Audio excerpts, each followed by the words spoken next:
Not bad. I pressed the go button right on 12. How good was that? Oh, nice. Well done. Very, very, very good.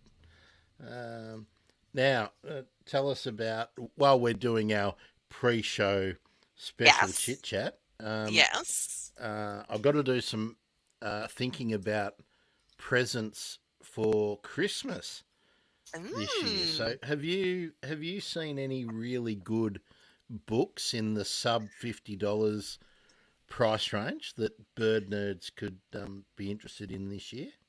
Well, it's not out yet, but Don't the tell me about Urban. Daryl's book. Oh, well, that's what I was going to talk about. Daryl's coming on when he It's gets coming back on. from Okay. the rugby show. So There let's hold was. off on Daryl's new book. Oh, that reminds me, I have to send him the address so that I can get one. I'm going to Yeah. ask them if we can have a copy to give away on a Monday with Holly. So Nice. Oh, that's yeah, a great idea. yeah, that's what I. What about? I haven't read it, but Jennifer Ackerman's got a new book around owls. Oh, Um, that sounds what an owl interesting. knows. What an owl Um, knows. What yeah, does an owl know? probably quite a lot. I think.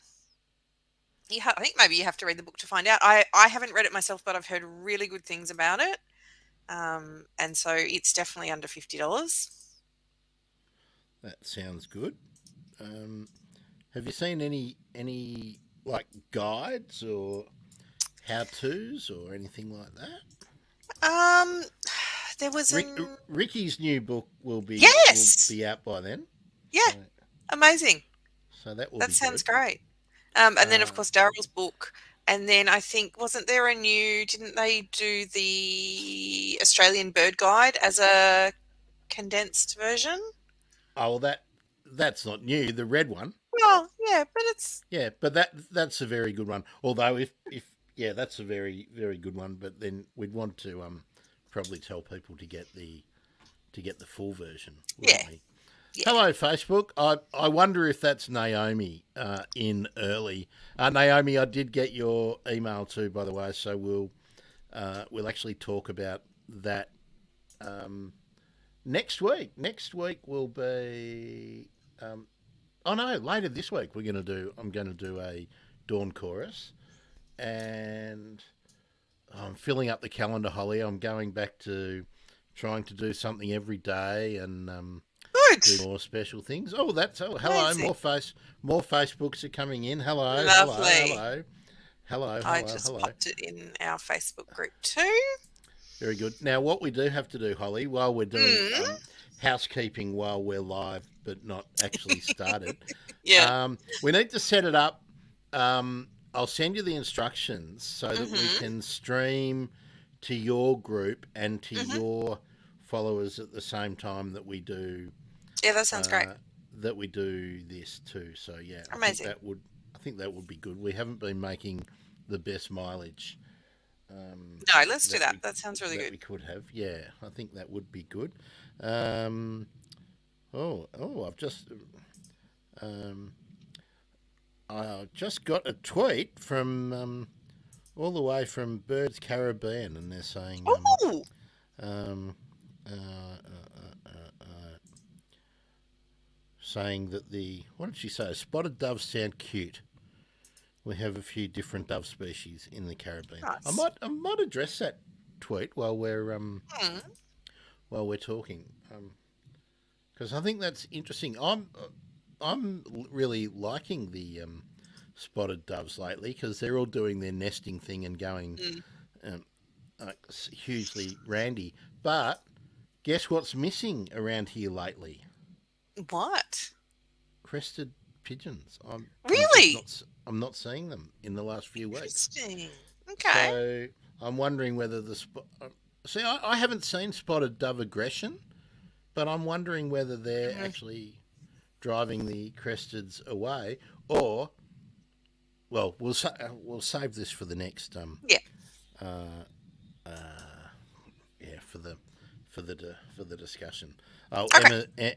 Emma from Birds Caribbean is just about to share the stream. So good Oh, on you, Emma. great.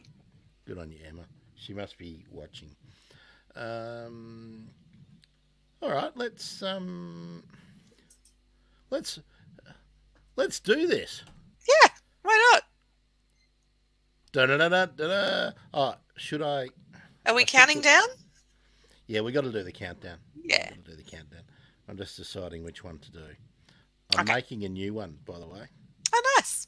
I'm making a new one that will have all different birds on it. Um, oh, did you see the interesting painted snipe, new Australian painted snipe website? I Too? did. It looks lovely. It does, it does. Okay, let's count down.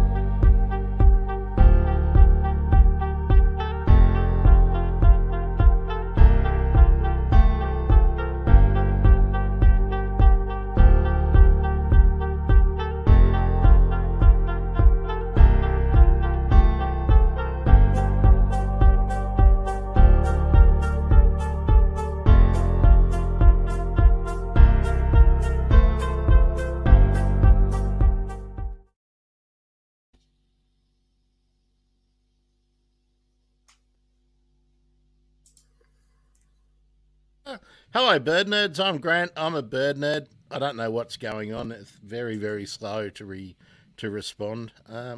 So yes, I'm Grant. I'm a bird nerd. This is the Bird Emergency. Today, I'm joined by Dr. Holly Hi. Parsons. There we are. It was very slow. I don't know how well we did that, Holly. Holly It didn't is feel the smooth at all. No, Holly is the Urban Birds program manager at Birdlife Australia. Oh, I'm getting I'm getting some lag, so I'm going to actually take us Okay. back to there, Okay. so that we don't notice it so much. There we are. Okay. So we don't notice it so much. Um, Holly, today we're going to talk about something that I started thinking about when I noticed a bit of a change in my street, Mm-hmm. which we can get into. And I think your thoughts might mesh with what I've noticed. Okay. But the topic broadly today, folks, is what does your backyard or your balcony, if you're a unit dweller, or your back paddock if you're a farm denizen. Hello, Maggie and David, if you're watching. What does your patch need to be more bird friendly? And we want to expand it a bit further out to what does your local neighbourhood need to be more bird friendly? Now, I didn't give you a whole lot of time to think about this, Holly, No, but you didn't. I didn't because I forgot. I wrote the email yesterday with a whole lot of examples, and I forgot to send it. Oh, Um, excellent. it's very dumb. Oh, But you I probably just- weren't checking your emails on a Sunday. I wasn't anyway, actually. so. No. Oh, So sorry. let's start with your backyard, Holly. Mhm. What do you Yep. think your Oh. backyard needs to Sorry, be but watery more? eye. That's okay. I hope it's not the beginning of a sty. Yeah. Nothing worse. No. No. What do you think your backyard Mhm. or your front yard Yep. or your horrible passage next to the house where you keep your bins? Yeah. Yep. What could you do to make your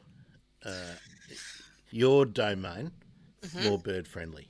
Yeah, good question. Good question. So, I mean, my garden is not an entire. Well, both my front and my backyard are not an entirely bird-friendly zone. Um, I've got a kid, I've got dogs, so I've got some lawn. We've got a weird split level situation going on in the backyard, which is not ideal. Um, we've put the plants in. So when we moved in, there was next to nothing. It was basically all lawn in our place, and so we've added the native plants. Um, Things like our Banksias integrifolias in the front yard are going amazingly. They're now sort of flowering a huge amount, and they're 4 meters, 3 or 4 meters tall. But our bird list is still pretty average, to be honest. Like, we have noisy miners, we have a pair of currawongs, we've got magpies, we've got spotted doves, we've got all the really common stuff.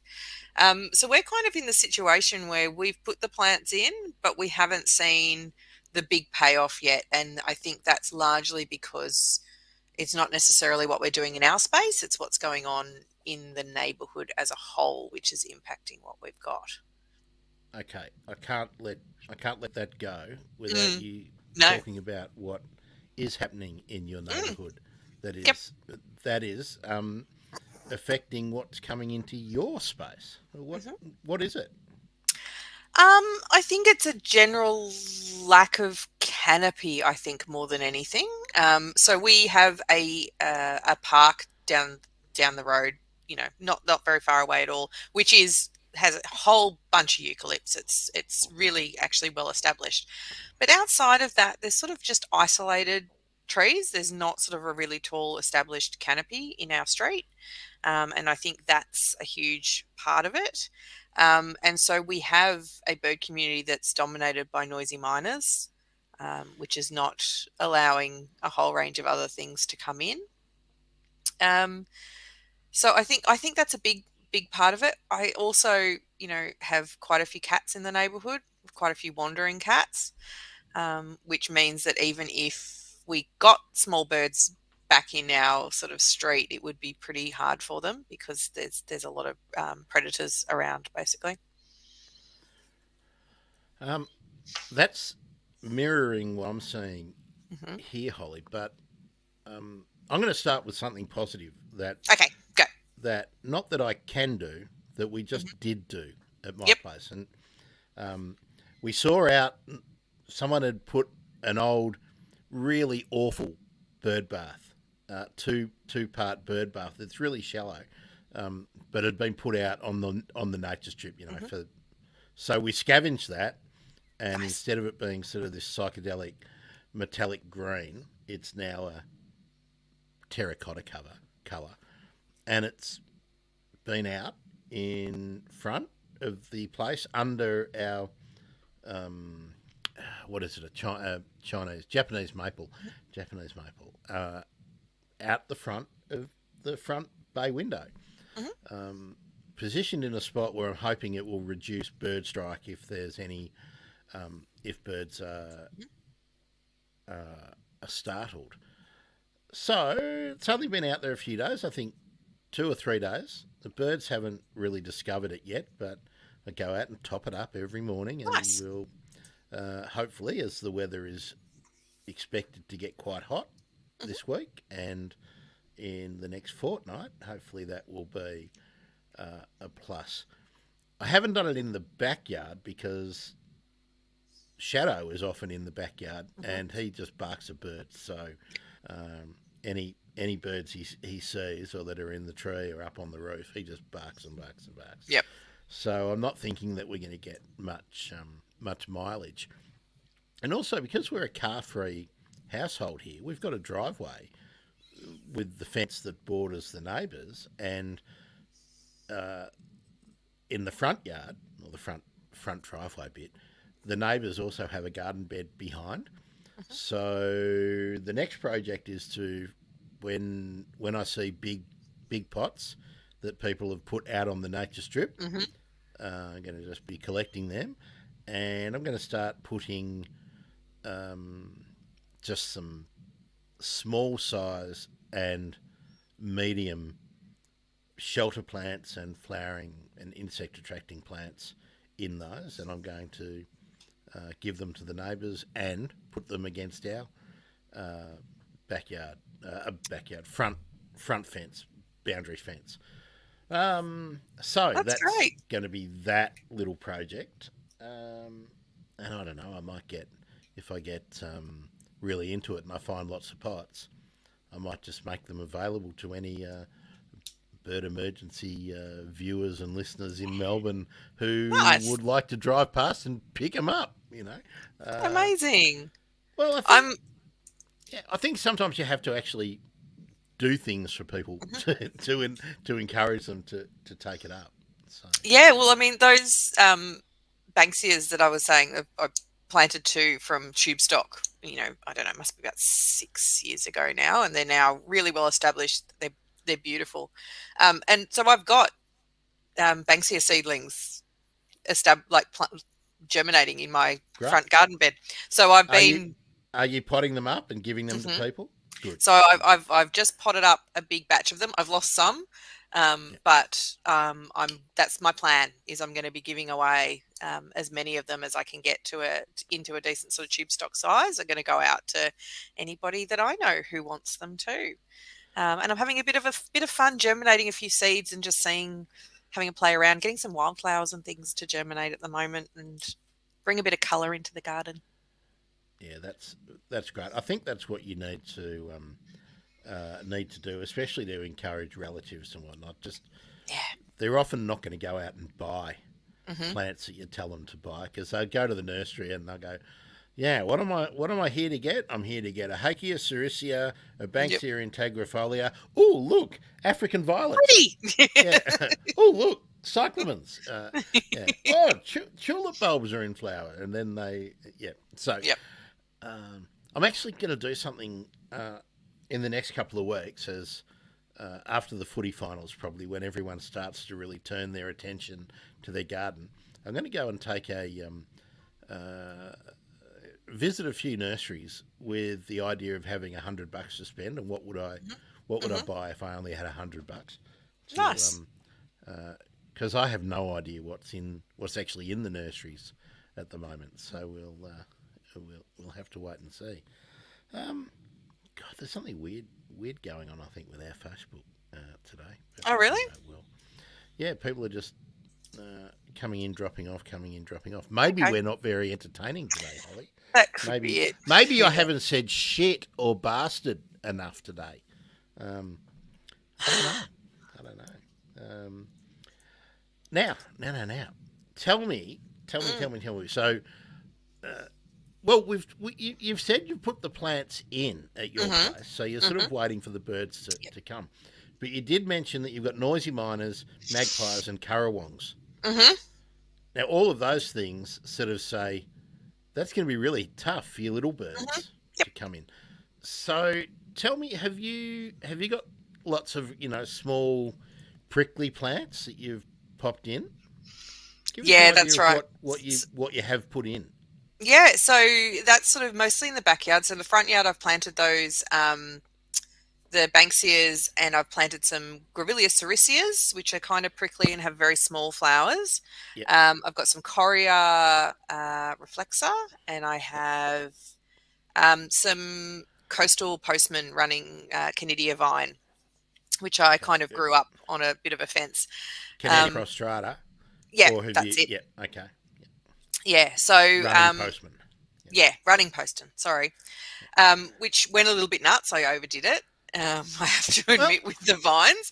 well, Um, I'll just interrupt you there, Holly. Sorry, but mm, that's really unusual for running postman oh, to really? go crazy. So maybe it sounds like you might have got Canadia rubicundra or one of the Um, bigger flower ones that go mental.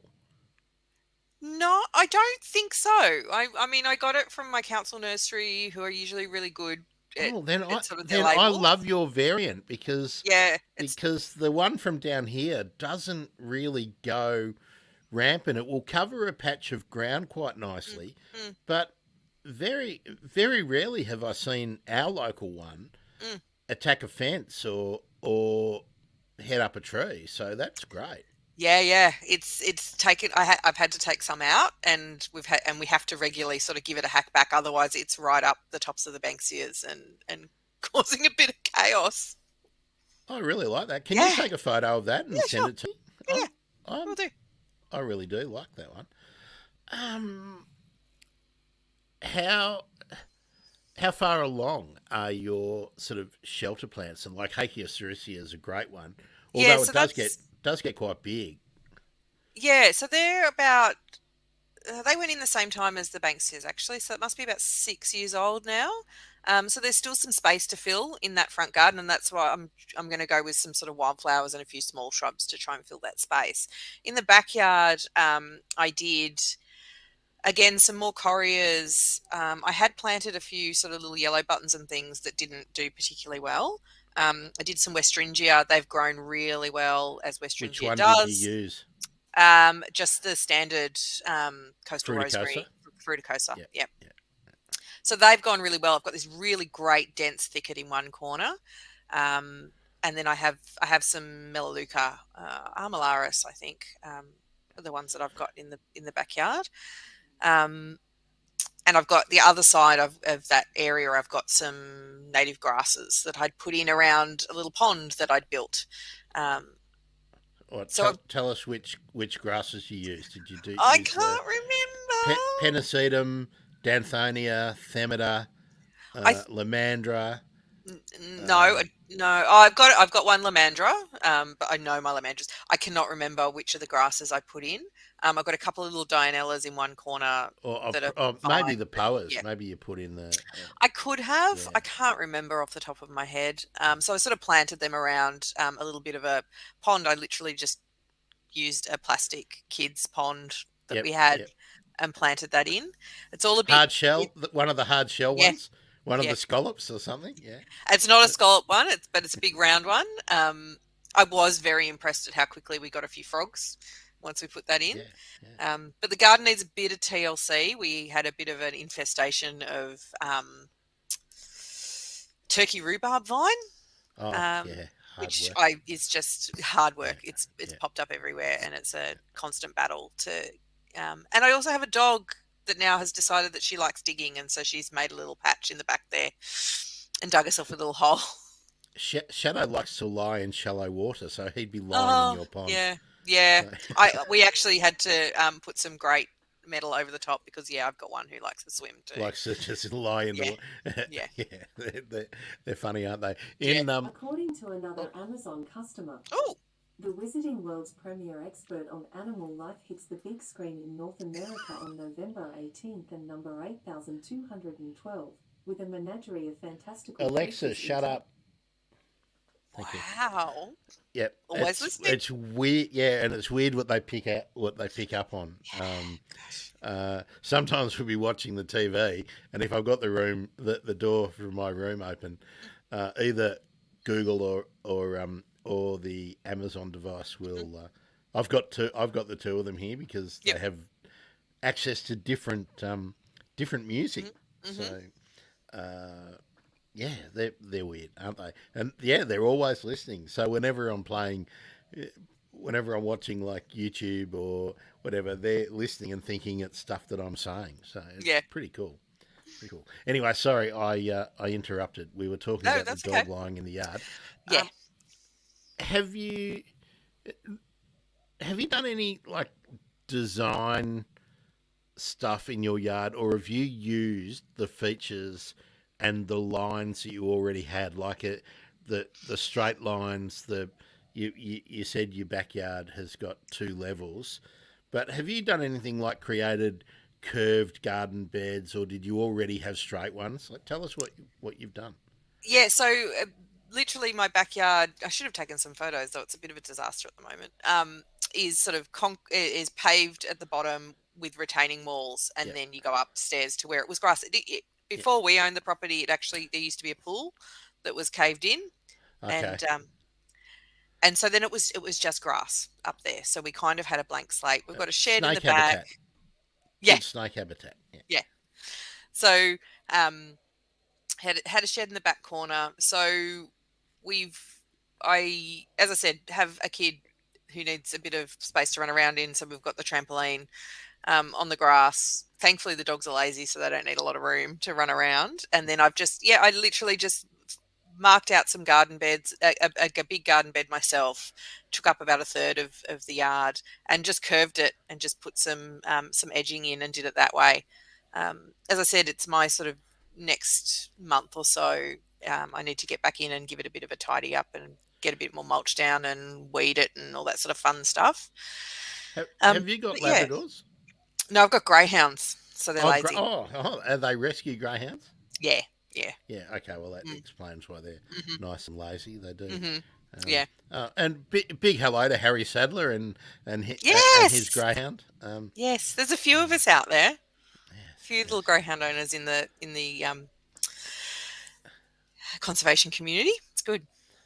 Yeah. Well, it's good to recycle and repurpose everything, and you've recycled and repurposed a dog. So Exactly. That's right. I think I think that's cool. Um, did you buy most of your plants from the local council Indige section? Yes, yeah. So I've got a couple of exceptions. A couple of them are just native, but I did try and go locally native where I could. So I've got Wollongong City Council Nursery, and they're fantastic. They've got quite a large selection of locally native plants. I think a couple of my correas are not locally native, but almost everything else is. Yeah, yeah. I was trying to go as locally native as I could, but also realizing that you know, in the scheme of things, putting in something that's suitable, even if it isn't necessarily locally native, as a few plants is okay in my garden. Yeah, and I think sometimes we've got to recognise, and this is sometimes a controversial point of view. I mean, if you can, go in ditch. But if Mm, you are on a block which is completely made up of fill that's been imported from yep. somewhere else, the simple fact might be that your indigenous plants might not adapt very well to what is actually in your within the boundaries of your property because it's been imported in from somewhere else. So, I mean, we have to be a bit flexible Yeah, when we're that's right. talking about design. I think the hard landscape elements are really Hmm. important to think Hmm. about what you've got. Now, going back to well, we probably did all this stuff about 2 years ago. Oh, It's probably. probably time to Yep. revisit it. I might have to do some more top tens or top Yeah. fives and bring them actually Great. into the show. I might make some little videos and just That run them sounds good. while we're doing the show. And then it means we don't have to think so much about what to talk about. Even better. Um, let's jump back a little bit. You before I go into my example, Hmm. what does your local neighbourhood need to to help you maximise the work that you and your neighbours do to make Mm. your backyards bird friendly, and we can kind of extend it. We want it to be bat friendly and insect Hmm. friendly and animal friendly as well. Yeah, whenever I'm talking bird friendly, I'm sort of using birds as the hook. So anything that's generally bird friendly is going to have benefits for a whole range of wildlife. So hence me sort of growing up some wildflowers and things to see how I go doing that, because then I've got some insect activity which is going to be great for birds. So it's all interconnected. I think, as I said, I just kind of use the term bird friendly because that's embedded in my brain, but it's really is a catch-all for, a huge range of wildlife. In terms of what could go on in my community, I think, as I said, I think the canopy cover in my suburb is quite low, and that's been flagged by council as well. So our local council a couple of years ago, I need to check if it's still running, did a free street tree program where you could look at the option. They gave you a range of options. It included native, locally native, and non-native plants, non-native trees that you could select from, and the council would come and put an established tree in on your street verge for free. So I've got a little blueberry ash that went into my front yard that's doing okay. Um, Eliocarpus. hmm. I can't remember Yes. the specific name, Yep. but yeah, that's the one, isn't it? Yes. Eliocarpus. Yeah. And so I vastly overthought my decision looking at all the different options. So the Melaleucas were the ones that were specifically locally native to my suburb, sort of where I was, but I already had one sort of right in the yard anyway. So hence I went with the blueberry ash because I like them. They're going to be Yeah, nice for birds. They're also beautiful to look at. They didn't possums love have. them too. Yeah, Yeah, yeah. exactly. So yeah. Um, so you said the Melaleuca was native to your area. Is that the Armillaris? Is that an indige in your I think the area? Armillaris is Okay. indigenous to mine. I'm not entirely sure that the one in the front yard is an Armillaris. I can't remember off the top of my head. And actually, it's technically my neighbour's. It just has the vast majority of its canopy in my front Is, yard. is that like the big snow in summer one? That has the Yeah, big. So that's Stiphyloides or I think so. Yeah, usually could be. yeah. Yeah. Yeah, very, very, very handsome. I love how Hmm. showy they are Yeah, right as we come lovely. into the start of summer. Yeah. Excellent. So, so your council is recognising Hmm. this is really the discussion I wanted Yep. to get into, and I really want people's comments. And hello, Stormy, nice of you to let us know that you're off visiting family and still taking the trouble Yeah. to join in. That's cool. Um, so your council is aware that they need more canopy trees. Hmm. So they're encouraging everyone to get a street tree. Hmm. But are they taking any action to stop removal of mature trees that are already, been growing for 60, 70, 80, 100, 200 years, but that are being removed in the rush for everyone to Mm. convert their old daggy 1950s, 60s 3-bedroom brick veneer dwelling into 4 townhouses? Yeah. Good question. Probably not. Um, yeah, as I said, they've got an urban greening um, strategy and goal, but that's all focused around what the community or they put in. It's not addressing um, requests to take out trees, though, technically there is, they do council when you apply to have a tree removed are, technically supposed to consider it, but I don't know what the rate is of when Do they get you to have to, Holly? Mm, I don't know mm, whether you'll actually know this, but this is mm, something that I think we really need to start thinking about as urban community conservationists. mhm, If you are applying to remove a non Indigenous tree mhm. in your yard, do you need to have approval for it? Like, is every, like, because I'm pretty sure we don't need to here, and I'll talk about Probably the not. example here. But well, even yeah, well, the trees that are being removed around you Mm, that are providing the canopy. mm, I mean, they're not in most cases. I'm going to guess in the suburbs of Wollongong, they're mm. not going to be Indigenous species. We've got quite a strong eucalypt canopy. I have to say, but yeah, not exclusively by a long shot. And I think you're right. I think for the most part, most councils don't require approval to remove anything that's not native. So if you've got a non-native tree, you can just take it out, but you'd have to check local Yeah. rules. I'll just say hello again to the Facebook viewers and the YouTube viewers, and hello Twitch. Nice to see you as well.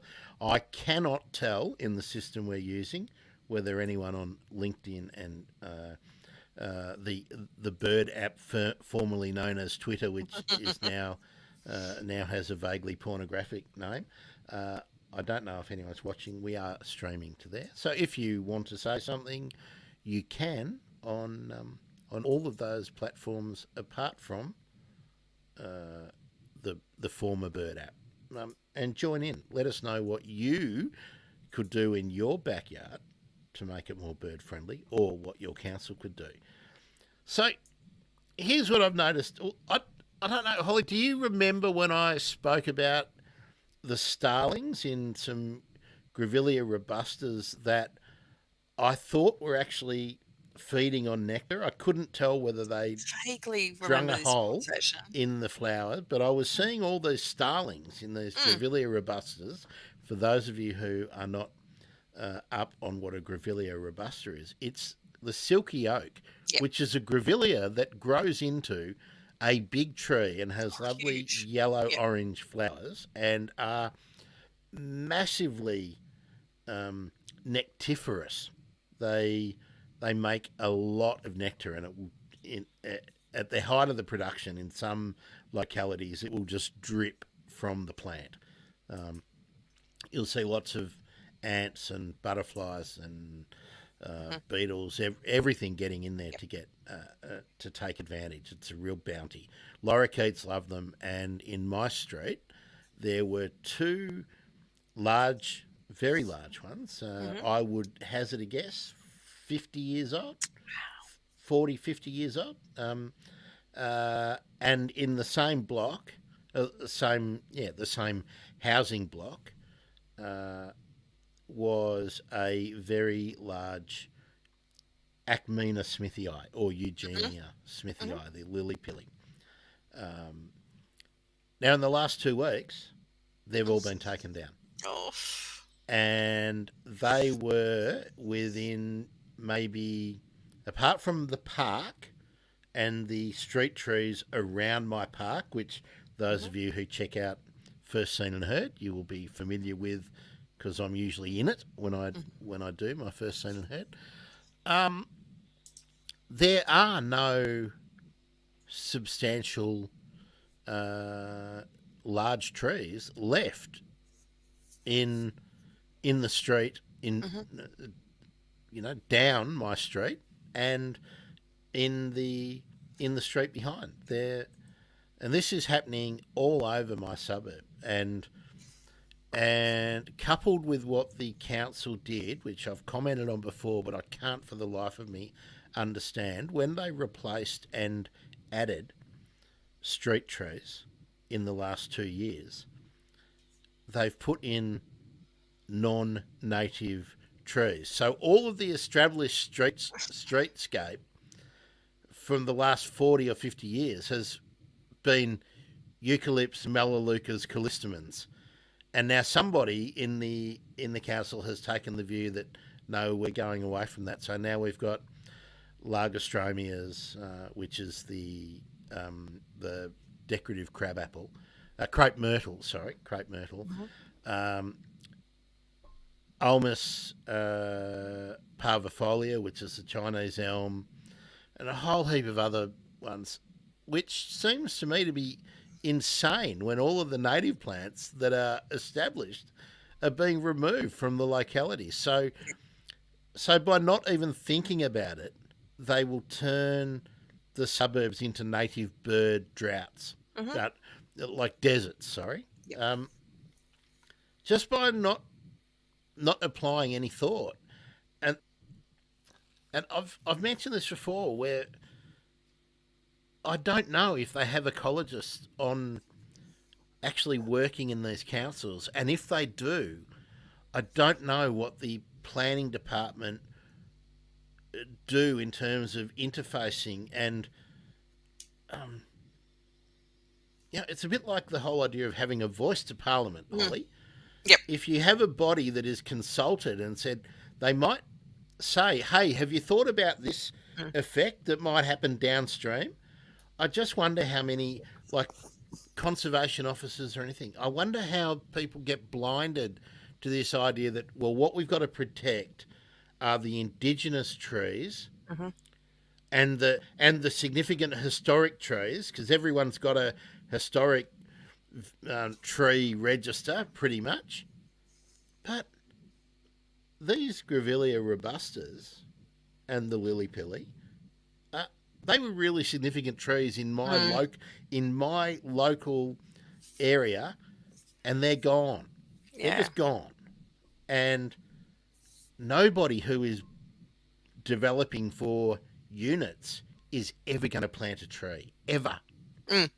Because you're going to get leaves dropping in your spouts, or you're going to get gum nuts. Actually, there was a really nice Eucalyptus ficifolia in one of the streets behind on my route where I walk shadow. And I was walking past the day it was being removed. It was a street tree. And I said to the arborists who were doing it, what are you doing? Oh, we're taking it out. There's been complaints about the gum nuts. Oh, God. Right? And probably because someone who has a mobility scooter or something has run over some gum nuts and it went boink, boink, and caused them to have a bumpy ride or something. But that to me is just insanity. Again, what did they replace it with? Well, the actual residents replaced it with a flowering plum. Okay. So a lovely prunus with pink flowers for 1 week of the year. And for the rest of the year, it provides habitat for blackbirds and Indian miners and starlings and nothing else. So, yeah, yeah. So, what could my locality do to make the area more bird friendly? Is stop cutting down, stop allowing Yeah. big mature trees to be cut down because they Yep. have habitat value, even though they're not indigenous. And in some cases, I would extend this even to non native species. If the only tall trees in your area are cypresses or pine trees, they have value now Hmm. because there's nothing else. Yeah. There's no other big trees. Yeah. That's Um, right. I don't know. How do we address? I mean, can we? I think. I mean, has the horse bolted, and we just need to accept that in some areas there's nothing we can do. I don't look. I think it's always going to be challenging, especially when you are dealing with, the status quo. Changing the status quo is always hard. But I think I'd like, maybe I'm just too much of an optimist. I'd like to think there's not, or it's not that there's nothing we can do. I think council, you need to speak to council. Basically, council respond when they get harassed by their constituents. So asking the council whether they have an urban greening policy or something like Wollongong Council do, and then, if they do, looking at what they're planning to do and holding them accountable. Um, I don't like the onus always having to be put on the individual to make the noise, but It's you know, ridiculous. I mean, this is like the whole recycling mm, argument and also the climate change argument. mm, Individual consumers mm, or individual landowners, like uh, urban mm, domestic landowners, mm. cannot make the same difference as one policymaker in a council. They No, just can't. Or no, in, or, but sorry, go. yeah, no, and I mean we're probably speaking to the converted. I mean, Yeah, the board members of 20 Australian companies mm, and 100 companies worldwide can make a lot more oh, difference to climate absolutely. change and recycling policy and habitat Mm, retention than 250 million individuals. yeah, And it's just simple fact because they have the power and they have the resources and their decisions affect all the things that we're always whining about. So, mm, and I always feel like I'm whining, Holly. I always feel like I'm having oh, gee, won't they do something about it? But they are the only ones who can really make the difference. So, yeah, yeah, absolutely at that large scale. But I don't think that means that there's not anything an individual can do in their local area. And I wouldn't discount the value that can have. So, from talking to people who work for councils, they say if we get pressure from the community, that's what can change the higher ups' mind is the community saying, no, we don't want this, or where is our policy on urban greening, or, we have a policy on urban greening. Why are we not seeing, plants in the ground, or why was this tree allowed to go? That that holding accountability, I think, is really important. And from what I understand, at least talking to people I know who work in councils, is that has value. It's exhausting for the individual, but it has value. um, I'm I'm just looking it up while um, uh, I'm just having a look to see what my okay, my local council Hmm. has a urban forest strategy Hmm. which was adopted in 2016. Hmm. Uh, uh, Tree pruning and removals guideline. Here we go. So we do have a significant tree policy. Hmm. Um, is it still a draft? Don't tell me it's still a draft. Tree cleaning. Oh, Jim's trees. So they're the Jim's mowing who are Mm. doing trees. They are. Sorry, here we go. Which trees are considered significant? A tree on private land will be included if it has a trunk diameter measured at a breast height of 50 centimetres or more. Okay, these trees would have been. A height of 15 metres or more, these would have been. Canopy cover of 100 square metres or more. Right. So that's what they say. I'm going to have to get these guys on to talk to us.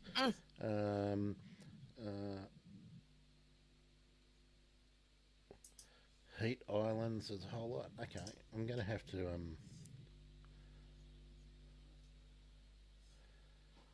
right, I'm going to get these. It looks like they have to have been on. Looks like the trees have to have been on the register. That's interesting. Okay, I'm definitely going to get them on, Holly, because all of those trees that I mentioned would have Interesting. would have met that criteria. Okay. Really interesting. Hello, Martin. Martin's watching us in Gladstone. Haven't seen Martin for a while. Nice to see. Who else we got? Stormy. Councils can always do more in greening the suburbs. Absolutely. And what's that? It's come up in 2 spots.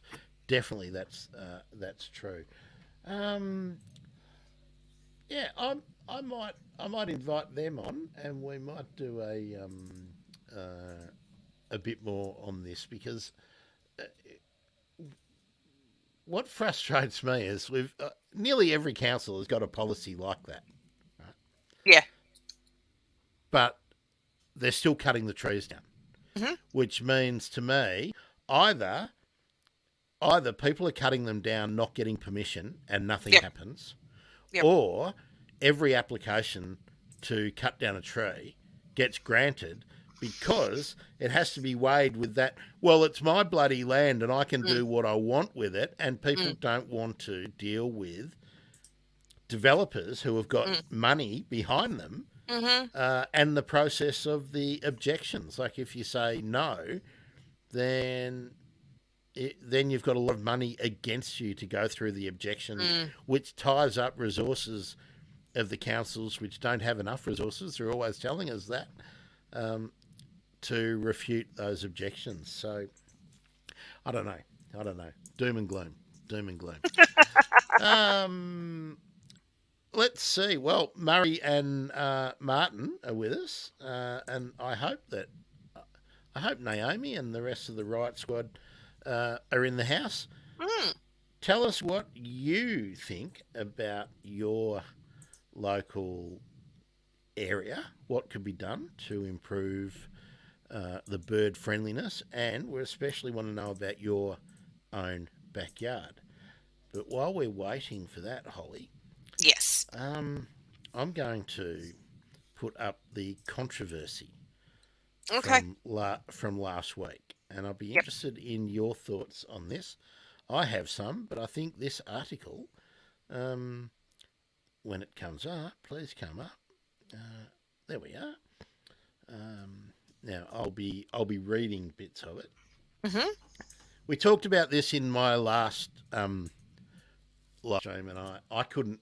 I'd thought it was actually just whizzed past me on my feed, and I thought it was orange belly parrot, but no, it's the swift parrot. Swifties. Yeah. Where we have a system where endangered species have a recovery plan developed, and they get a whole heap of experts who know a lot about that species or that habitat or that location to advise the government and both state and federal to maximise the chance of ensuring that the species survives. And let's remember that this is the minister who said no more extinctions. So, the Swift Parrot Recovery Plan was announced and released by Tanya Plibersek to mark Threatened Species Day, but it hadn't actually been finalised. And before it was released, it wasn't shared with the recovery team, with the experts who helped develop it. Once they had seen it, conservation groups and scientists said the recovery plan released on Thursday, which was a fortnight ago now, contained no meaningful action to redress the key threat to the survival of the species, the logging of native forests. There are estimated to be 300 to 750 mature birds remaining in the wild, and studies find the species could be extinct within 10 years if governments fail to do more to protect it. The plan has got $1.3 million in funding for projects to protect the swift parrot, and has been released to boost the long-term survival of the species. It was one of a raft of commitments timed for Threatened Species Day, and this is why I always laugh about Threatened Species Day. Did we have another bake-off this year for Threatened Species Day? Just wondering, did anyone make some lamingtons? But release of the plan was news to the official recovery team for the Swift Parrot. Members of the team said the last official draft they had received was a version released for public comment in 2019. They said the plan was not finalised, noting the government's own media release said 2 states, New South Wales and Victoria, had not yet signed on. The first they saw of the document was after it was provided by journalists seeking expert feedback on the new plan. Mm-hmm. Holy moly. Yeah. So Mick Roderick had made some comments. The crux of the issue is the minister put out a media release saying the recovery plan had been released and yet no one in the recovery team had seen it, said Mick Roderick from Birdlife Australia. He's the rep for Birdlife on the recovery team. But I was not more interested, but I was really interested in a significant comment that Deanne Stevanovic, who is conservation scientist at ANU, and that most people who are on Twitter will know as Dr. Swift Parrot, obviously has an interest in swift parrots. He does, Dr. Swift Parrot. This is the bit I thought that was really important. After reading the latest version of the statement, Stojanovic said it focused too heavily on the threat of predation by sugar gliders instead of the key threat to logging. The plan acknowledges that sugar glider predation is worse where habitat loss is severe, such as logged areas. But he said it was a lost opportunity to develop a plan that ends decades of damage from forestry that was pushing the swift parrot towards extinction. Despite mountains of evidence that logging in Tasmania is the key threat to swift parrots, this government is trying to scapegoat a tiny possum for its inability to stand up to the forest industry. Have you got a comment at all that you would like to venture?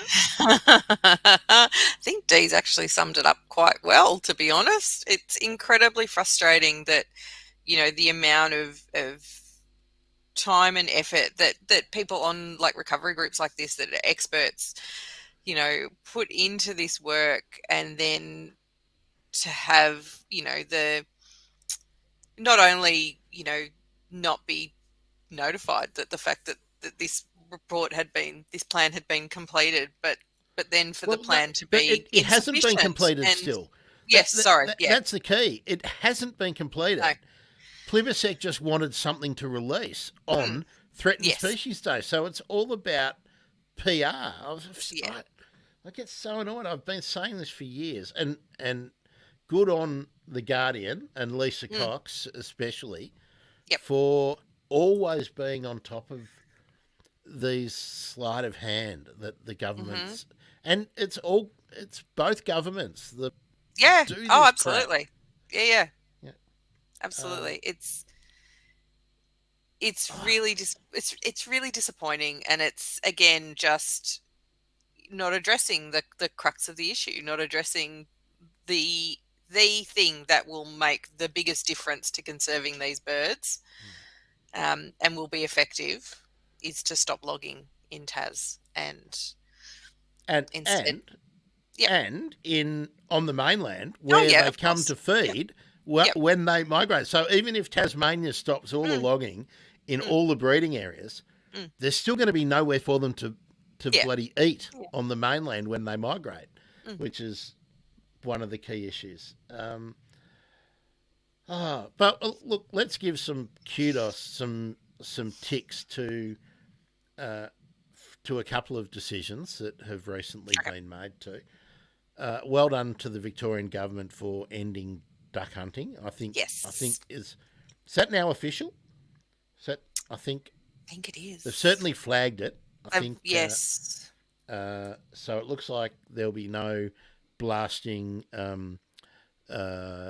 wood ducks and Pacific black ducks and grey teal out of the sky in Victoria legally from now on. Well, hang on. Uh, I think the inquiry has oh no, announced that it's Victoria out for should comment. end it. That's right. Yeah, It's that's out right. for comment. It's still Yeah, in yeah. It's process. been Yeah. recommended. Yep. I think I think they I think it's going to happen. So yeah, let's I jumped too far ahead. And while I was thinking that, I forgot what the other good news was. Uh, there was some other good news, but I can't even remember what it is. And I didn't make any notes today, Holly. Um, That's okay. that's terrible. I didn't write it down on my whiteboard and sit it on my desk, which I normally do. Um, I think no, that's terrible. Plover Appreciation Day today, Holly, too. So Yes, that's right. Was it yesterday? I thought it was yesterday. it was. I think it's today. I think it's today. Anyway, it's today is a work day, and everyone's talking about it today. So, True. um, No, yeah, it was 2 days ago, mate. It was. 2 days ago. Oh well, that shows how good Oh no, my maybe I've got. Hang on. Let me just. I'm looking at the wrong dates. I was getting tagged in a bunch of stuff yesterday, so that's I why was I was getting thinking. tagged a bunch of stuff today. I thought Oh, it okay. was. I thought it was the 18th. Anyway, I used to do Plover Appreciation Day interviews, but I've been having real trouble getting people to actually commit to an interview Oh, lately. So really? I wonder whether there's pressure on people to not be talking publicly on a lot of uh, in a lot of programs. Okay. I just don't know. I just don't know. So what was the other bit of good news, Holly? I cannot remember what it was. There was. But tell us, how's the bird count? How's everything going for the? It's getting organised. Kicks off October 16. So yes, it's not that far away. We're getting ready. Everybody's getting resources ready. Lots of promotion happening. Ready to count some birds. I noticed the app updated on my phone the other Yes, day good, while I was watching it, so good, good. so that was good. Um, give us the blurb again, Holly, on what the Aussie bird count is, why it happens, and how people can get involved. So the Aussie bird count is Birdlife Australia's annual effort to get everybody, whether bird nerd or not, out looking at their local bird life by doing a 20-minute count in their yard or their favourite green space, and just appreciating how amazing Australia's birds are. It's our sort of little census event where we like to just get as many eyes out there, wherever you are in the country looking at birds. And the methodology So is it is to pick a spot, sit for 20 minutes, and count everything you see and hear. If you know your calls as well, you can add in anything that you hear as well.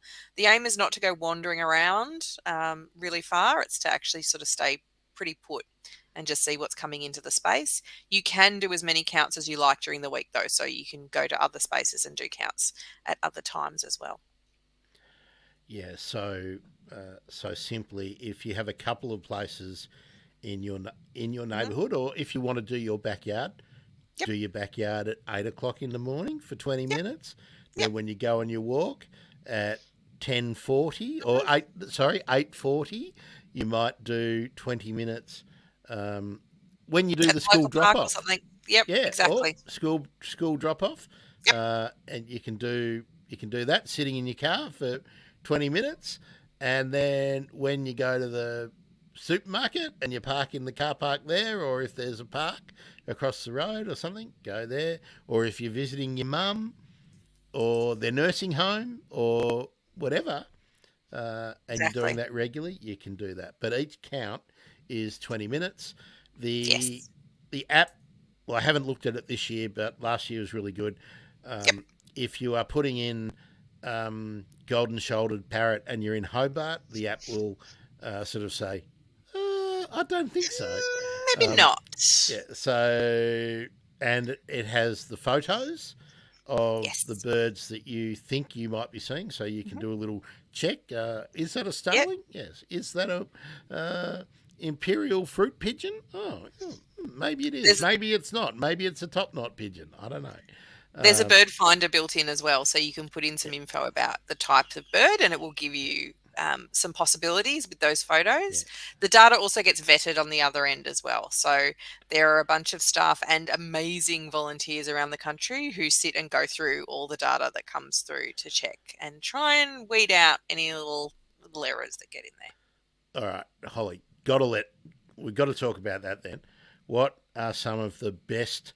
No, I don't think so's that you've seen crop up in the data.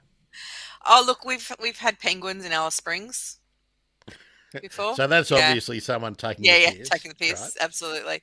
Oh, look, I think there's little ones that pop in like top knot pigeons getting confused with crested pigeons because because some people know, Oh, you know, okay, right, crested pigeons as top knots, so that's okay. one that sneaks in quite a bit. Um, what else do we get? Um, Sometimes there's sort of confusion with boo books and some of the other owls. So like Tawny probably with barking frogmouse. owls or something. Yeah. Tawny frogmouse get confused with boo books or with powerful owls a Yep. bit. So that happens as well. There's lots of little things that I think as birders we kind of take for granted that we can ID them, but for general public coming in, it's a pretty easy mistake for them to make. So that's why the data gets checked quite a lot. So in the last few years, then, Yep. what have been really amazing sightings Oh, uh, that I you have haven't. seen come up? And we've got a couple of uh, Martin. We'll address your thing in a minute, Martin, Okay. and Stormy. So yeah, what like has there been like I'm just trying to think. It's probably at the extremity of birds' ranges where Mm. this might pop up, but Oh, you're asking me. I haven't looked at the data for such a long time, Grant. I can't isn't remember. there anything that sticks in your mind? Like the thing I looked at uh, was when I did the show with Ricky Mm. the other day, and I was looking at we're regularly going to look at the rare bird alerts that have cropped Yep. up, and in Scotland, red-footed and brown boobies turned up at the Uh, one location, and people had photos yep. of them. I mean, that's the kind Yep. of thing where Yep. that comes across, and you can't go, what, Mm. what? So, uh, I guess so many of our birds that are hard to see or that are quite rare are really unobtrusive birds too. That the Mhm. casual um, Yep. counter and especially in a backyard, is probably not likely Yeah. to know what they are, even if they even if they manage to see them. Yeah, that's right. I mean, so many of the thornbills, can often move in groups together or close by or have, overlapping distribution. And so it can be really hard for some people for many, even experienced birders, to tell them apart flitting through a garden. So, that's why the data gets vetted. And that's why that's not the only data that BirdLife uses for our decisions. We have our structured monitoring programs and things that are our um, really rigorous data sets that get used for conservation planning and decision making. Here's a question I'm sure you're going to get a lot. Martin's hmm asked, is this only through the BirdLife app? So the Aussie Bird Count occurs through its own app, the Aussie Bird Count app, or the portal, which is aussiebirdcount.org.au, which I think you put up on the screen before. That's the And app that's used for the Aussie Bird Count. Yeah. there we are, which we'll put up again. So the birds in hmm backyards.net backyard bird counts Yes. are not the same as the No, and it's Aussie very bird confusing. count. But so Yep. so do go and get the app, download it. If you Yes, downloaded it in years gone by, I think it will be the same as what it will be. I noticed. I saw it updating about a week ago Yeah. Yep. on my phone. Yes. So that will be, if you've already downloaded it, it will You'll be just get a little update. up and ready to go. Yes, that's right. So yeah. Now where are we? Let's go back to the comments. Um, Martin Martin seems to remember doing it through Uh, eBird a few years ago. Was that is that what happened? no, Aussie No. Bird Count's always only been led by Bird Data, BirdLife, and so there's eBird and Bird Data as our sort of data capture um, tools that are out there. eBird has a global bird day, which is an It's international twice event a year actually, twice a on year. There you go. which is Migratory Bird Day, isn't it? Yes, so So that's for the possibly migrants north and what you're thinking south. of. Yeah, Yeah, yeah, yeah. And they run a competition and have teams and yep, a whole lot of cool stuff.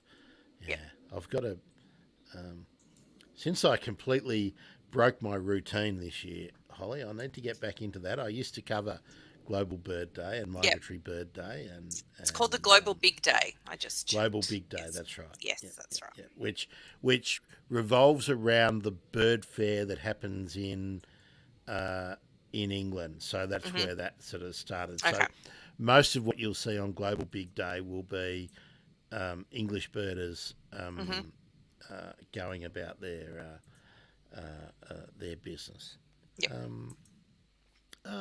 Yeah. Now, I look, folks. If you can remember what the other bit of good news was, the other news I did want to talk about, Holly, was the Australian painted snipe Yes.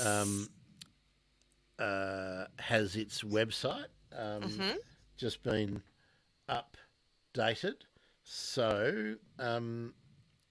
So Matt Herring has done a really good job with that. Yeah, it looks Let great. me, yeah, let me go to it so that we can talk about it. Australian painted snipe.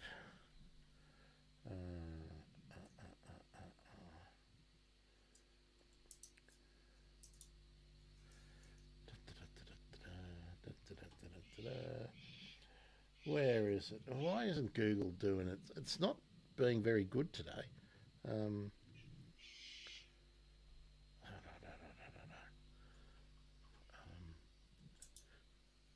count.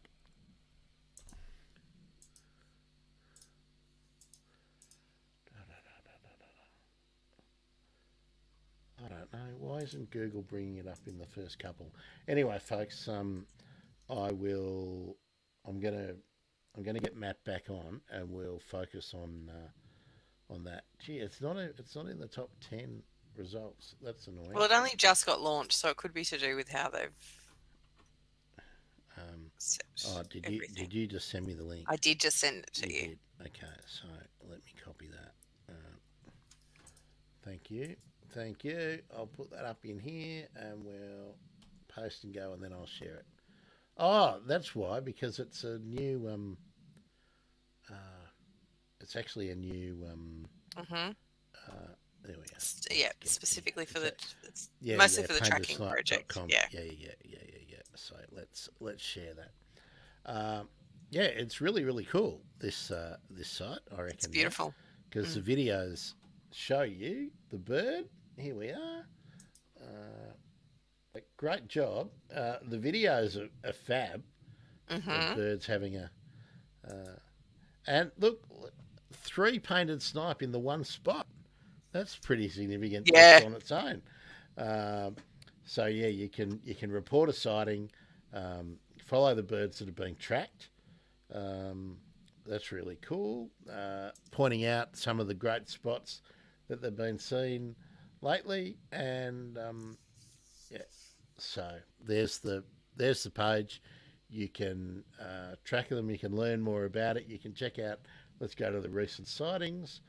So yeah, Bell's Swamp, Gingham Watercoast, near Mungandai. So that's only 2 sightings recently in the last week. So yeah. So I recommend that you head off to paintedsnipe.com.au if you would like to have a look. Well done, Matt. Yeah, it looks Remember, great. for those of you who are new, or if you didn't remember, Matt raised a significant amount of money through the crowdfunding for the tracking project, where the birds will be tagged with a radio tracking device, and we can try and solve the mystery of where the birds go. What have we got here? Hello, Chris. Oh, speak up a bit, Grant. Okay, thanks. That's not very often that people. It's because I'm moving back and forward, doing things. Thanks, Chris, for that. And hello, Chris. Haven't seen you for a while. Great to have you back. It's not very often someone says to me, "You're a bit soft. You're quite soft." So there we are. My apologies to those of you who aren't hearing me. I've also got the thing set for auto, so maybe that isn't working as much. Anyway, but yeah, I have been off the mic. I should be right up on it here. But yeah. Well, let's put the acid on these 3, Holly, before we call it quits. Martin, Stormy, and Chris, I'd like to know what you could do to make your particular backyard more bird friendly. All right. If you're coming along, the price of admission is to make a comment on topic. And now we're actually doing topics. We're going to do from now on. Look, there's something else I have to flog. Yeah. Where are we? Let me just get this one up. Copy. I'll pop it up in here. We'll do this while we're waiting for these comments to come in. Good. You got a story in the Guardian. Jordan Beasley, who is someone I have not read in the Guardian before, but let us share that page while I'm talking about something that I'm not showing people. I did that last time, didn't I, Holly? I think I was. Yeah, I think so. Or did I? No, I think I did that with. Ricky. I was talking about something that I wasn't showing people. Okay. So,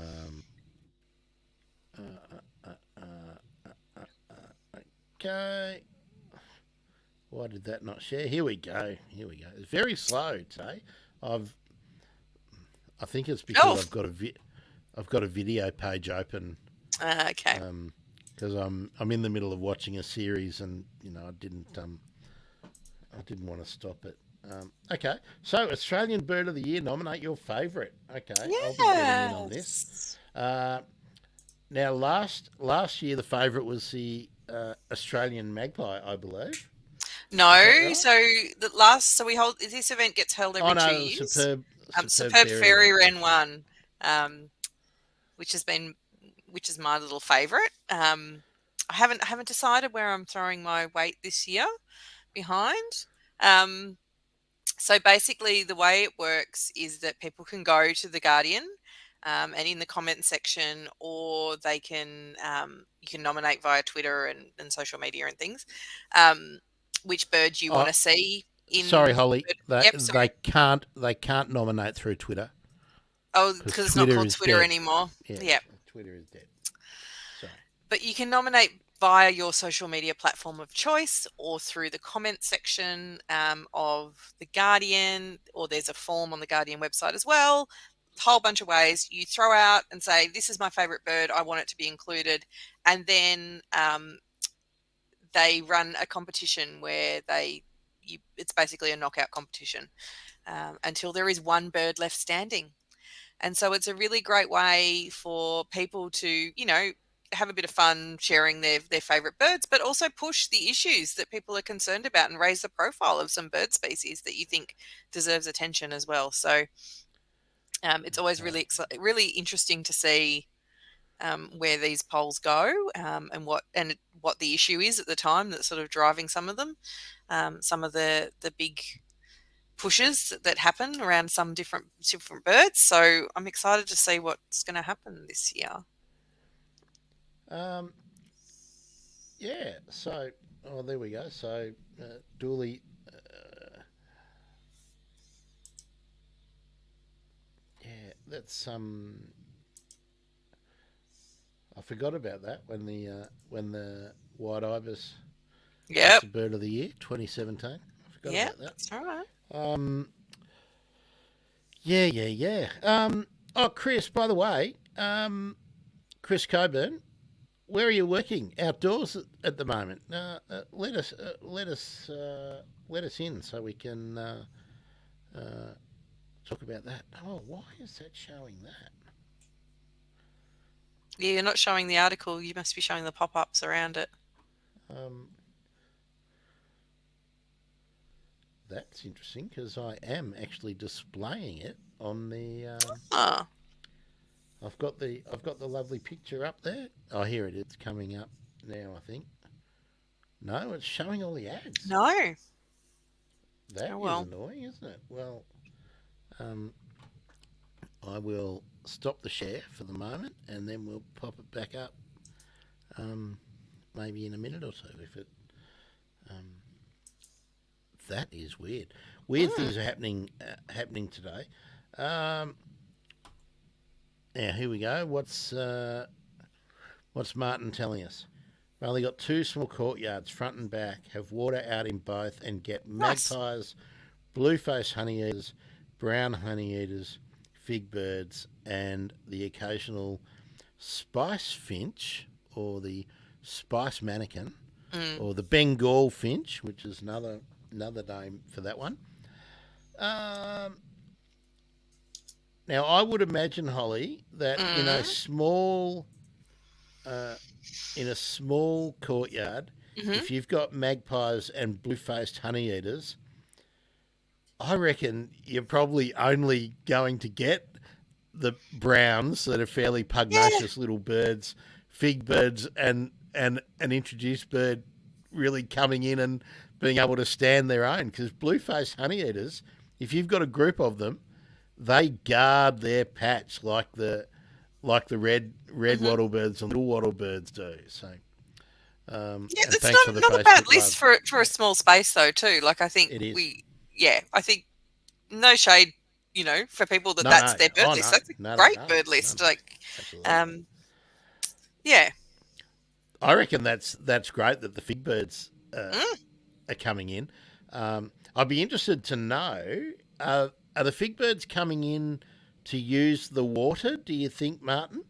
Or are they feeding? In Yeah, so it's one thing to have the list. The next thing is to sort of understand how the birds are using your space, because then you can think about some of the other elements that you might want to add. And what's Martin's told us, he's got some small pots, Aeromophila Nice. maculata. Now they are amazing birds to bring in honey, nectar feeding birds. Any Aeromophila, Beautiful. if you can grow them, and if you can find the grafted ones that will survive in pretty much any location, go for it. Oh, and look, hello, Stan. Haven't seen a Stan Hey. from Kangaroo Island for ages. So nice to have you back on the team. Now Victoria and South Australia haven't yet begun their fire danger season, but did you see today, Holly, that there is a fire near Australia Zoo Yes, up in Queensland. I today? did But I there's did catch that. Yeah. so there's been high and extreme fire risk all over Australia this early. I mean, we're not. What are we? Middle of September. Yeah. Well, we're in our third day in a row of over 30 degrees where we are, which feels a little unseasonal. Well, we're supposed to average for the rest of the week, and I'm just popping up. Oh, why is that doing that? Yeah. I'm trying to show you all the lovely allow TikTok. What is happening here? Have we got it up there yet? No. All right, I'm sorry, I'm pulling that. I do not know what the Guardian website is doing. That is not actually showing what I'm looking at on the screen. Instead, it's showing an ad. Don't like that. Don't know what you're doing, Guardian. Anyway,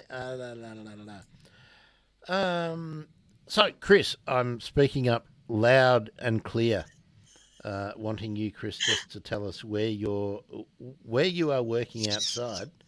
Now, Martin's heeded the call. Stan, since you're with us, what does your backyard need over there on Kangaroo Island to make your yard a little bit more bird friendly? Oh, that reminds me, I owe Stan a plant list. I went away with Millie. so quickly with Millie that there were some things that I said I would do that I haven't done, and that just reminds me. It's so long since I've said hello to Stan that I've got to give him a plant list. On that, Millie finishes her journey tomorrow, doesn't she? I think so. She must be just about done. So Amazing. Here we are. Stan needs a frog pond. Now, Stan, that's a really interesting one when you say a frog pond. Does that mean that you don't have a pond or permanent water already in your spot?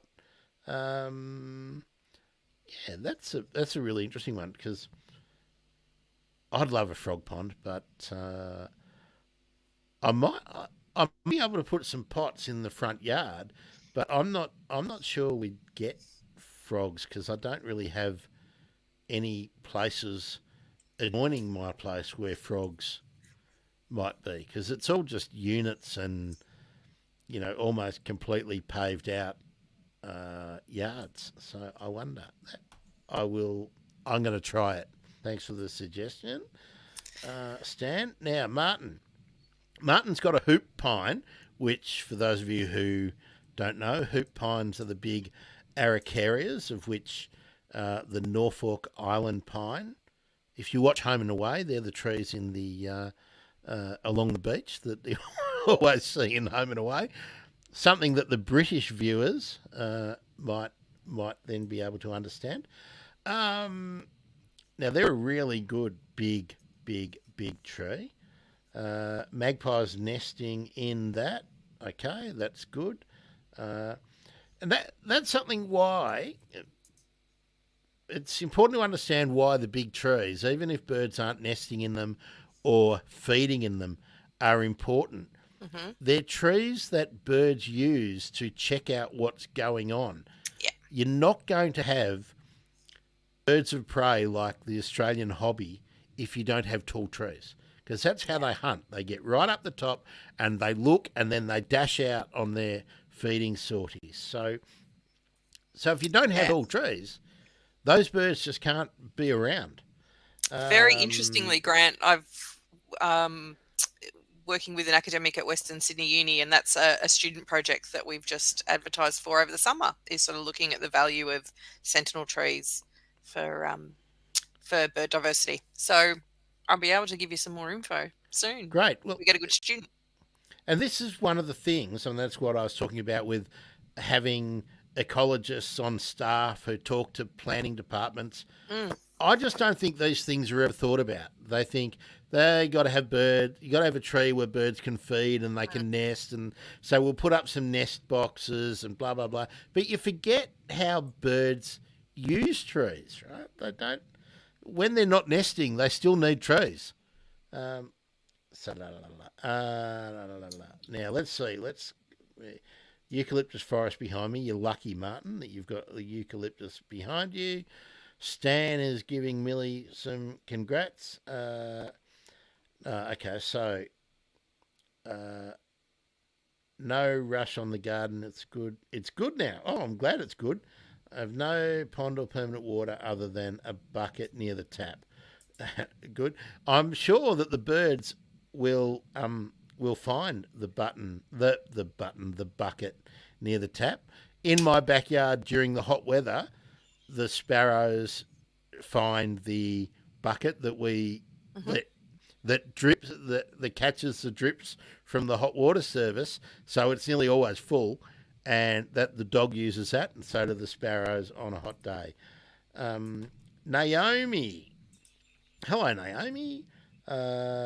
Naomi wants to add more shrubby plants. Mm-hmm. Naomi, is that for cover? Is it for protection?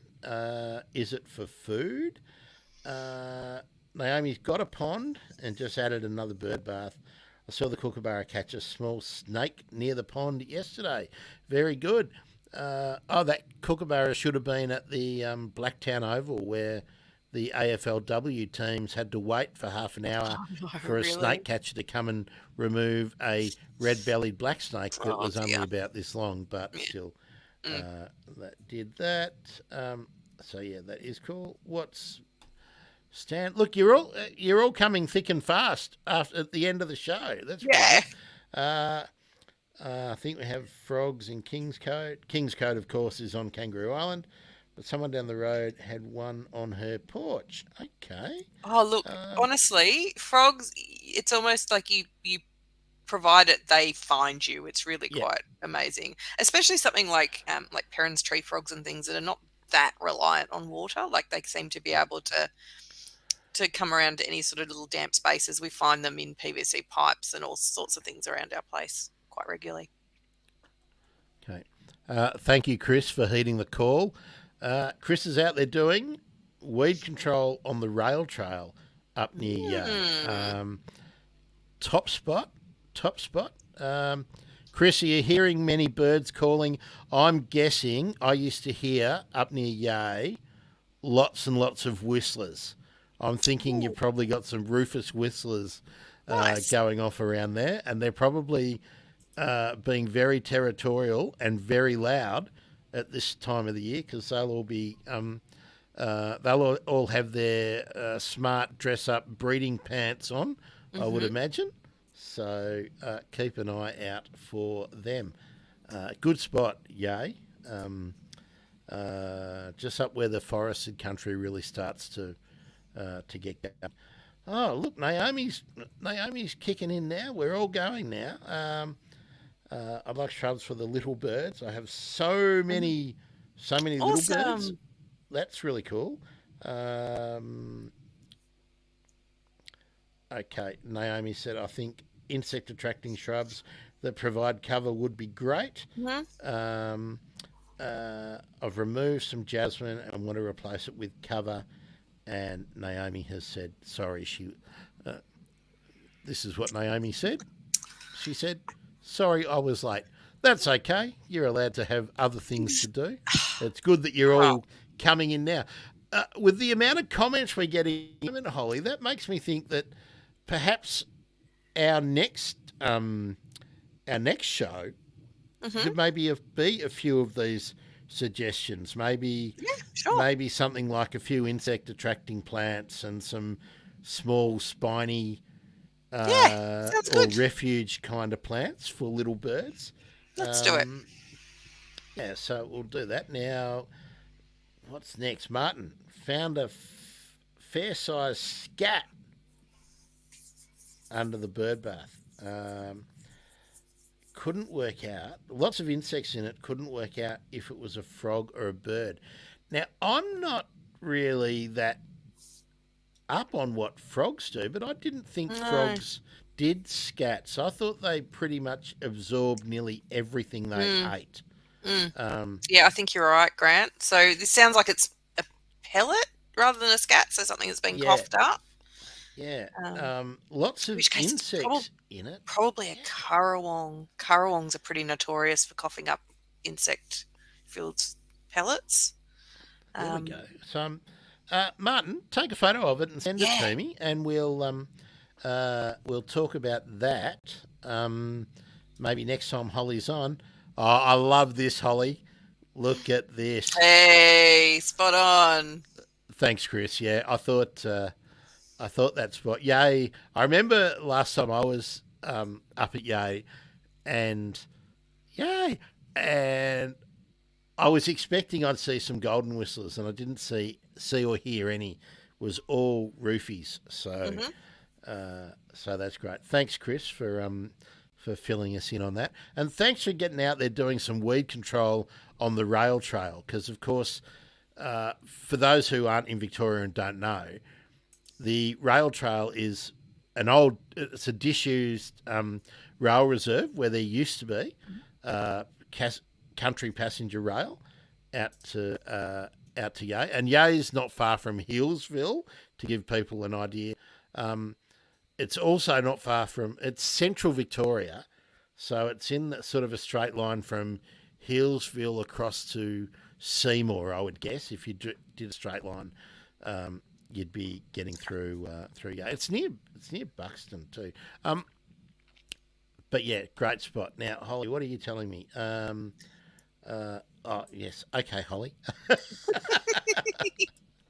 um, I've got yeah, to yeah, go yeah. soon. So, all right, well, let's do our housekeeping Yeah, sure. um, while we're on.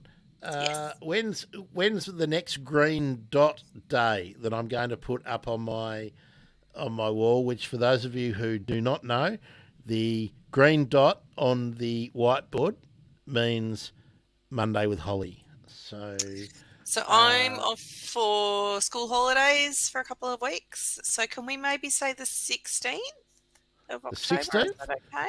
we can do that. I will. I'll just make a note here so I don't forget at the minute that Hmm. I log off. Um, so for those of you who are paying close attention, that means it'll be 3 weeks until Holly is back talking to us Yep. uh, about about urban birds. Yes. Oh, here's a good one. Oh, Um, nice. Storm's got his spotted pardalotes back. Of Lovely. course, Stormy's in the Parramatta region along the Parramatta River. So, uh, how come I've forgotten? What's the next stop out going west from Parramatta? Why? Oh, Toongabbie. no, you should go Toongabbie. that far. Yeah. Toongabbie. That's Yeah. where Stormy is. I'm remembering. Okay. Oh, Uh, nice. Yeah. Good paddleout habitat up that way. Yeah, it's nice. I heard the pardalotes here a while ago, but I'm not hearing them again now. So I'm guessing that they didn't stick around and nest, or they got it done really, really fast and have nicked off. But no spotted pardalotes being heard here. Or the other good one that I heard for a little while was the grey butcherbird, but they Mm-hmm. didn't hang around. Okay. And I'm actually going to go out later on today, Holly, and see if I can spot some crested pigeons. They're usually everywhere around here, and they've Okay. just been missing. But what is back breeding this year that I didn't notice last year or the year before breeding? Mm-hmm. Noisy miners. Mm-hmm. So I'm just wondering if the noisy miners have driven the crested pigeons away, but they Possibly. haven't driven away the spotted dove, which I don't know if my mic is sensitive enough, but there's one just outside my window Can't hear that it. has just been calling. So yeah. Okay, Holly, what can we do apart from go to aussiebirdcount.org.au and download the Aussie Bird Mm-hmm. Count app and get ready for that? Yes, you can Actually, absolutely that get ready. makes Actually, that's the start of Bird that Week, I have to that say, the is 16th of which October. which Yeah. is very, very good. I was just going to say, so that's Bird Week. So Mm-hmm. I'll try and get a whole bunch of people lined up Yeah. for Bird Week. If you want to send me a maybe an email if you're thinking about it for a few minutes about who you might like us to Sure. speak to in Bird Week would be Okay. cool. Yeah, I can't. And then don't forget to vote for Bird of the Year. Put Yes, your suggestions in and get ready for the round robin to open up. Now, when does that end? 25th, Poll I opens. think. Poll opens on the 25th. Okay. Yep. I'll try and get someone from the Guardian who is Yep. involved in organising this to talk to Sure. us. Maybe on the 26th is bird watching deep dive. With Ricky, the next one is on the 26th, which Nice. is next Tuesday. So wouldn't it be great if I could get someone on to talk about that in there? Is anyone in BirdLife sort of, has anyone got the job of sort of keeping in touch with the Guardian on the contest? Like, have you... So that's mostly Sean Dooley. Sean's on okay. leave this week, though. Okay. Well, So I'm actually talking tomorrow. No, early next week. I'm going to be talking on ABCRN about it as well. Oh, cool. Well, please send me Yeah. the time and whatever for that, and Will do. we'll promote that so that RN can have 300 listeners instead of 140 people listening. Geez, how's your opera knowledge, Holly? It's subpar. So, do you have to go into the building? They might not even let you into the RN studio if you don't know anything about opera. No, I will just be doing it over the phone. Oh, there we go. There we go. Sorry, RN listeners, I'm only taking the piss. RN's very, very cool. Do you know that the Guardian asked me if I want to include content provided by TikTok? That's interesting. Well, I wonder why that is. Is it because TikTok's... I think, is it because you could nominate via TikTok for your birds, maybe? I don't know, but but it's got TikTok. It's showing TikTok people. Okay. Okay. That's cool. I think Sean's on TikTok. Is that right? Is Sean on TikTok? Look at that. I need to get on TikTok and find out. I haven't got. I think the first thing I saw. Did Sean ever dress up as something and post a photo? Anyway, it's gone past. I can't see it now, but okay. But it did look like Sean dressed up as something for a minute. I'm going to have to watch that. That hasn't I'm going to let that run office, and watch it. Well, I will. Maybe it wasn't. No, maybe it wasn't. Maybe it was the Guardian person on TikTok. Okay. Yes, the Guardian. She's got pelicans. Matilda. Oh, there we go. No, it is. It's yeah, it is. It's Matilda Bosey, right? Yeah. Yeah. It was Matilda dressed up as something. I don't know why I thought it was Sean. I saw a bit of dark I hair think that poking compliments out. either of them, Grant. Oh, I reckon that compliments Sean for Yeah, sure. yeah, true. Anyway, you're a handsome rooster, Dooley. So there we go. Okay. All right. Well, that's about all. I've got no more comments coming up from the Riot Squad. Thanks everyone for being with us again. Thanks for the Thanks, Facebook guys. love, Naomi. Thanks, Martin, Chris, Stormy. Did I miss anyone else? Oh, Stan. Thanks, Stan. Martin, just going back. Make sure we got everyone. Thanks. Thanks, Matt Herring, for caring about Australian Yeah. painted snipes. Again, thanks everyone who made that project possible. And make sure you go and get onto the aussiebirdcount.org.au. Download the app if you haven't already. And Martin, no need to apologise for being late. It's all right if you've actually got a laugh. Goodness. I'm quite happy if you've actually got a laugh and you're not waiting around for me to start live streaming. And Holly, I am actually going to be insane coming up until Christmas because I really lost so much momentum while I was away. And that's what happens in social media and streaming and all that. The algorithm forgets about you. So I'm going to try and do something every day between now and Christmas, or maybe even every day, forever and a day. But we'll just see. I'm going to do more plant stuff and Great. maybe interview a few more fringe dwellers, like some more people with maybe unfashionable views in the conservation space. Ooh, okay. And probably more people that are doing projects that you're either involved with, Holly, or adjacent to. Sure. Great. And more from around the world.